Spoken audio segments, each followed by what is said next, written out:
কেনাকাটা করবে, আপনি খেয়ে নিন। এই করতে করতে মাগরিবের টাইম হয়ে গেছে। বেলাল মদিনাতে ডাক দেয়া দিয়েছে, আল্লাহু আকবার, আল্লাহু আকবার। এবার ওযু করে চলে গেলেন মসজিদে নববী। আল্লাহর নবীর জামাতে নামাজ আদা করলো। নামাজ আদা করার পর আল্লাহর নবী এবার তাবলীগের জন্য খাড়া হয়ে গেলেন। এবার দার্স দেওয়ার জন্য খাড়া হয়ে গেলেন। বলছে, কে কে তোমরা বাইরে থেকে এসেছো? সব বলছেন লাব্বাইক ইয়া রাসূলুল্লাহ, আমরা বিদেশ গেছিলাম, ইয়ামান গেছিলাম, আমরা এসে গেছি। বলছে এরকম কথাবার্তা বলতে বলতে এরকম হইতে হইতে ইশারের টাইম হয়ে গেল। আবার যখন বেলাল ডাক দিয়েছে, আল্লাহু আকবার, আল্লাহু আকবার। এবারে সারা নামাজ পড়ে এবার আল্লাহ রাসূল বলছেন, যাও যাও আবু তালহা গো, যারা যারা তোমরা বিদেশ থেকে এসেছো, যাও যাও তোমার বিবিরা, তোমার ঘে বিবির ঘে হক আদা করো গা। তোমার ঘে বিবিরা 3 মাস থেকে কথা কইতে পাইনি, বাড়ি যাও যে করে কথা কহগা। এবার আবু তালহা বাড়ি ঢুকেছে। বলছে, রমিশা রে, উম্মে সালেম রে, উমেশা রে, আমার ধন উঠিনি নাকি রে? বলছে, স্বামী গো উঠেছিল, কথাবার্তা বললাম, এবার আবার ঘুমিয়ে গেছে, আবার ঘুমিয়ে গেছে। এই কথা বলে না যে তোমার বেটা মরে গেছে। আহা, স্বামীর মনে দুঃখ হবে, টেনশন হবে, মন ভারী হবে।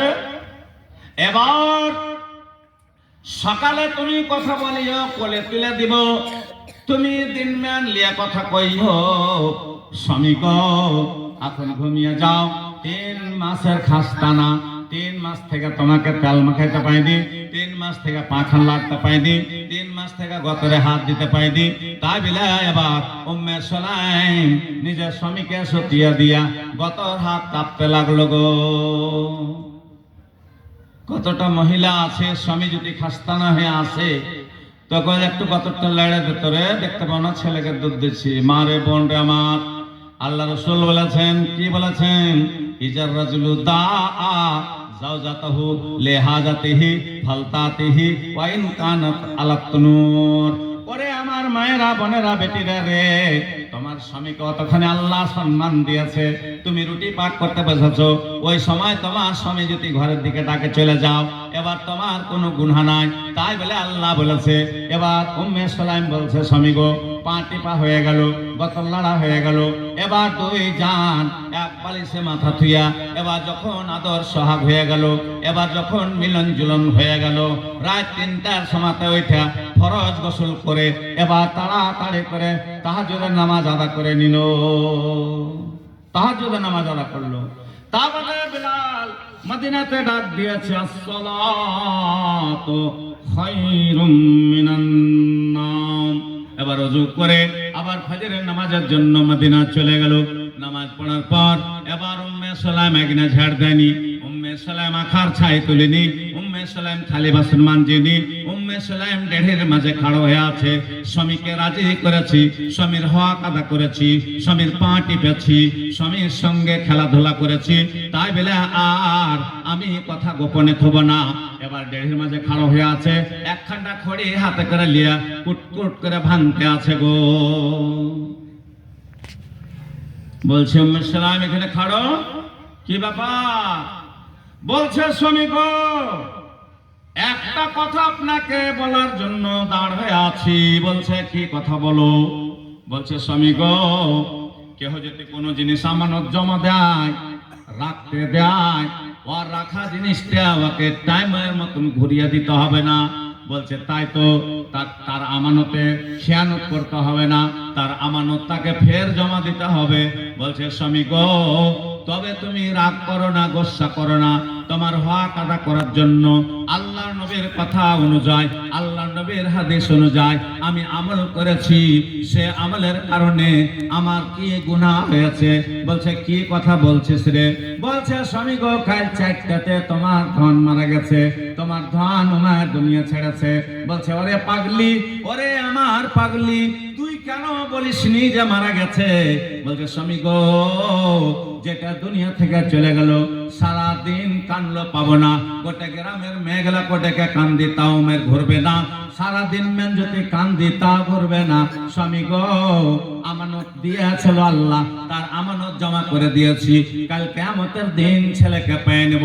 তাই বলে যাও যাও, তোমার ধনকে চেহারা খানটা দেখে নাও গা। আবু তালহা এবার যে চাদর খান হটিয়ে বড় বড় করে চোখ দিয়ে পানি জ্বললো। আল্লাহ, আমার ধনকে তুমি নিয়ে নিয়েছো আল্লাহ, আমাকে জিন্দা মুখখান দেখতে দিলে না আল্লাহ। তাই বলে দু গালে দুটা চুমা খেয়া আল্লাহর নবী জনাবে মুহাম্মদ রাসূলুল্লাহ সাল্লাল্লাহু আলাইহি সাল্লামের কাছে চলে গেলেন। বলছেন, ওরে উমাইর, তোর চোখে কেন জল, কেন কান্না করছিস? বলছেন, ইয়া রাসূলুল্লাহ, ইয়া হাবিবাল্লাহ, আমার বিবি কত কঠোর দিল, আমার বিবি কত কঠোর মানুষ, আমার বিবিকে আল্লাহ কত কঠোর করে বানাচ্ছে যে কাল আমার বেটা মরেছে আর কাল বাড়ি এসেছি আজ ফজরতে বলছে, ওরে আবু তালহা, তোর বিবি নেককার রে, তোর বিবির জন্য জান্নাতের 8টায় দুয়ার খুলেছে রে, তোর বিবির জন্য জান্নাতের 8টায় দুয়ার খুলে দিয়েছে। আবু তালহা, যাও যাও, তার মাটি মঞ্জিলের মদফুনের ব্যবস্থা নাও গা। হযরত বেলালকে দিয়ে আল্লাহ রাসূল মদিনাতে এলান করিয়ে দিল, উমর মারা গেছে, আবু তালহার বেটা মারা গেছে, তাই বলে জানাজায় যেতে হবে। সব লোক জানাজাতে হাজির হয়ে গেল। এবার কাফন পরদান করা হয়ে গেল, গোসল স্নান করা হয়ে গেল, 4 পায়ের উপরে সাজন করে এবার কাঁধে উঠানো হয়ে গেল মদফন করার জন্য। এবার চলে আসে কোথায়? কবরস্থান।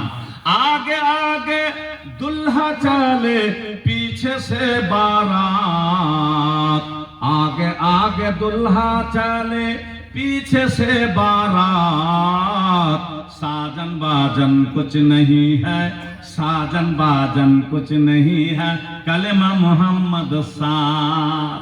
ভাইরে আমার, বন্ধুরে আমার, এমন একদিন দুলহা হয়ে যাবেন, এমন একদিন দুলহা হয়ে যাবেন, আপনার জানাজা তৈরি হয়ে যাবে, আপনি চলে যাবেন।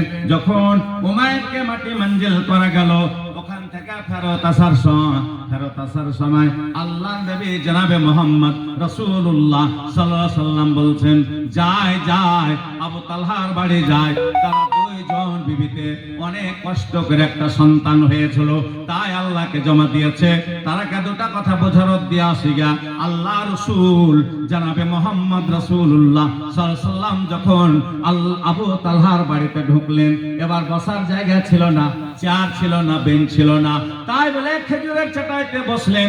আল্লাহর নবী আবু তালহাকে ডাহিন্দিকে বসালেন, হযরত উম্মে সুলাইমকে এবার ডেকে বাঁদিকে বসিয়া বরকতের দোয়া দিলেন। আল্লাহ, এই কষ্ট একটা ছেলেকে হারিয়ে দিয়া স্ত্রী পুরুষেরা তারা মহব্বতের সাথ তারা দুনিয়া থেকে বিদায় করেছে, এবার নামা করেনি, এবার গরিবান ফাড়েনি। আল্লাহ গো, তুমি দুইজনের উপর রাজি হয়ে যাও। নবীর দোয়া কবুল হবে না? হবে না? নবীর দোয়া কবুল হয়ে গেল।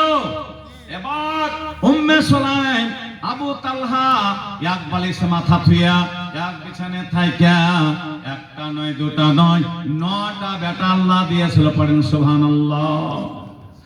একটা বেটা হারিয়া সবর করেছিল, একটা বেটা হারিয়া এবার সবর করেছিল।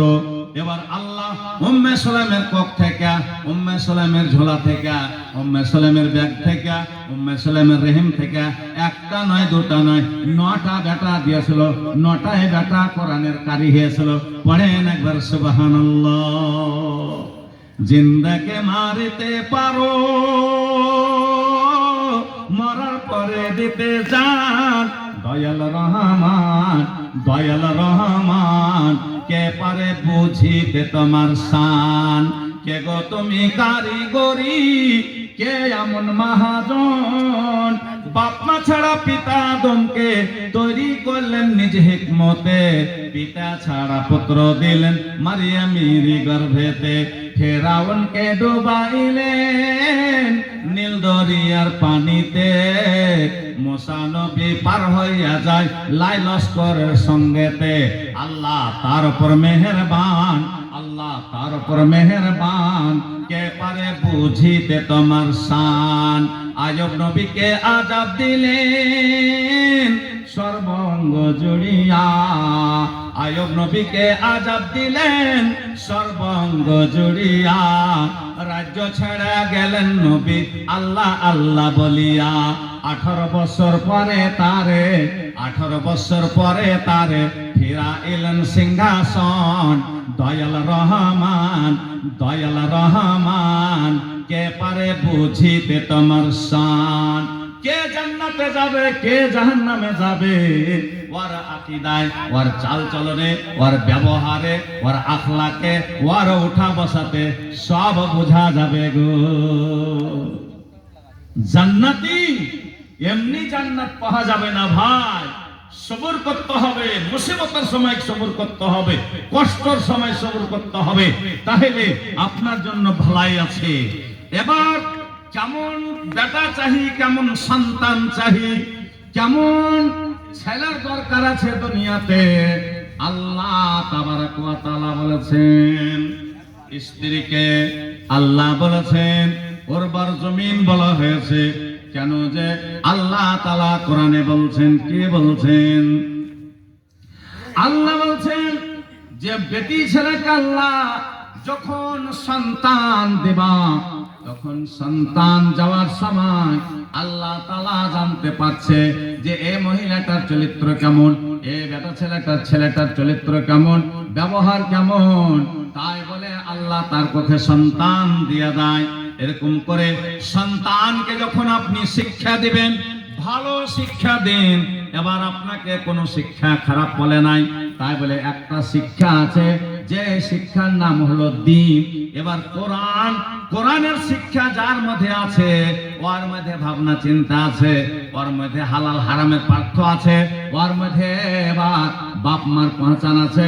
কোরআন যে পড়ে নিয়েছে সে কিন্তু সব কথা বুঝে নিয়েছে। কোরআন পড়ে নিলে হবে না, ওর সার মর্ম বুঝতে হবে, ওর হাকিকতটা বুঝতে হবে যে কোরআনকে আল্লাহ যে পাঠালছে হুদাল লিন-নাস ওয়া বায়িনাতিন মিনাল হুদা ওয়াল ফুরকান। কোরআনকে আল্লাহ নাজিল করেছে হেদায়েতের জন্য, মানুষকে হেদায়েতের জন্য, মানুষেরা পথভ্রষ্ট না হয়ে যায়, মানুষেরা ইসলাম থেকে যেন ফিরে না যায়। এই জন্য আল্লাহ তাবারক ওয়া তাআলা কোরআনকে পাঠালছে হেদায়েতের জন্য। কখন পাঠালছে? কখন পাঠাইলো জি? কোরআন মাজিদকে কোন মাসে পাঠালছে কইতে পারবেন? শাহরু রমাদান আল্লাযী উনজিলা ফীহিল কুরআন হুদাল লিন-নাস ওয়া বায়িনাতিন মিনাল হুদা ওয়াল ফুরকান। পবিত্র মাস রমজান মাসে কোরআন নাজিল করলো আল্লাহ। রোজার মাসে কোরআন নাজিল করলো তো রাতে না দিনে নাজিল করলো? বলেন, রাতে না দিনে? রোজার মাসে কোরআন নাজিল হলো রাতে না দিনে? ইন্না আনজালনাহু ফী লাইলাতিল কদর। আল্লাহ বলেছেন, নবীজি বলেছেন, আউয়ালুহু রাহমা, আওসাতুহু মাগফিরা, আখিরুহু মিনান নার। 3 ভাগ করা হয়েছে রোজার মাসকে। ভাইরে আমার, বন্ধুরে আমার, 10টা রোজা যখন আপনি পে করে নিলেন, 10টা রোজায় আপনার রহমত নাজিল হয়ে গেল, আল্লাহ রহমতের ছায়াতে করে নিল। এবার 10 থেকে গুনতে গুনতে যখন 20টা রোজা হয়ে গেল, তখন আল্লাহ তোমাকে মাফ করতে লাগলো। কতখানি মাফ করবে? আপনার সমুদ্রে মহাসাগর আটলান্টিক যে ফেনা ওঠে, ওই ফেনার সমান যদি গুনাহ থাকে তাও আল্লাহ মাফ করবে। কেবল আপনার শিরকের গুনাহ আর মা বাপকে কষ্ট দেওয়া গুনাহ আর জুলুম করনেওয়ালা, এই 3টা লোকের গুনাহকে আল্লাহ মাফ করবে না। তাবাদে যদি সমুদ্রের সমান ফেনা যদি উঠে যায় গুনাহতে, তো আল্লাহ সব মাফ করে দিবে। এই 20টা রোজা পেদার পে মজলিসে একটা রোজা ছুটে গেছে, একটা রোজা ছুটে গেছে। তোমার দলিল হলো ওই একটা রোজার বদলি আপনাকে 60টা রোজা করতে হবে। আর ওই 60টা রোজা করতে করতে যদি একটা মধ্যখানে ছুটে যায়, তো ফের এক থেকে গুনতে হবে, ফের এক থেকে গুনতে হবে আপনাকে। এই রোজাটা আসছে সস্তা নয়, জান্নাত নিয়ে যাওয়ার লেগে আসছে আপনাকে। আপনাকে আমাকে জান্নাতে নিয়ে যাবে তার জন্য আসছে, ডাকছে, আয় প্রায় আমার কাছে আয়, জান্নাতে যাবি প্রায়, জাহান্নাম থেকে বাঁচবি তো, তোরা জলদি আয়। এবার ওই শাস্ত্রার 10টা আয়াতের মধ্যে 5টা আয়াত ইয়াকিমা খায়রুম মিন আলফি শাহর, হাজার হাজার বছর ধরে আপনি যে গুনাহ করেছেন ওই সব এতে মাফ করে দিবেন আল্লাহ। মদিনাতে আসার বলে একজন সাহাবী, এটা হয় না কটেশন রোজার হালাতে বিবির সঙ্গে মিলে যায় না, যে জিনিসটা আপনার জন্য হালাল করেছে